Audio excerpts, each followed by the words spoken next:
Aminado si Vice President Sara Duterte na naging mapanghamon ang pagpapatupad ng mga programa ng Office of the Vice President dahil sa anya'y walang basehang batikos at sistematikong pag-atake laban sa kanya. Pero iginit ng Vice Presidente na nanatili silang matatag sa kanilang layunin na maglingkod sa taong bayan. Si Jason Rubrico sa balita. Sa ika-4 na taon ng pagkilala ng Office of the Vice President sa mga katuwang nito sa serbisyo, binigyang pugay ng OVP ang kanilang mga partner at stakeholder na tumulong sa paghahatid ng kanilang mga programa.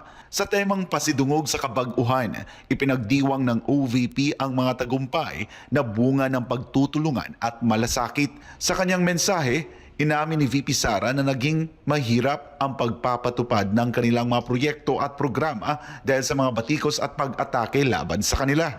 Naging mas mapaghamon man ang pagpapatakbo ng ating mga programa dahil sa mga walang basihang batikos at sistematikong atake laban sa atin. Nanatili tayong matatag. Hindi nito kailanman natinag ang ating adhikaing makapaglingkod at masuklian ang tiwalang ipinagkaloob sa atin ng mamamayang Pilipino.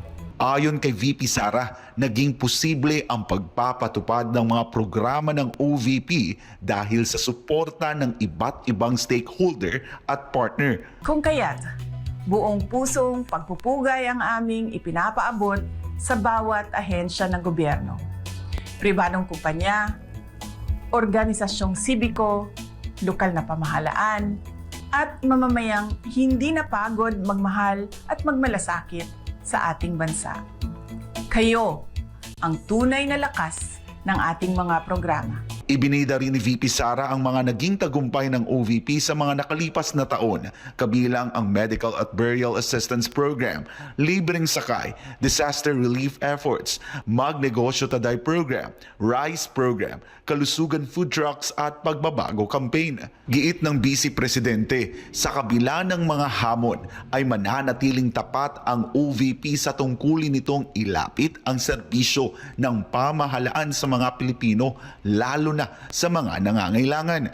Sa kabila ng mga hamon, ng walang humpay na pamumulitika at ng mga paninira, nananatili tayong matapang at tapat sa ating misyon na ilapit ang serbisyo ng gobyerno sa bawat Pilipino, lalo na sa mga higit na nangangailangan.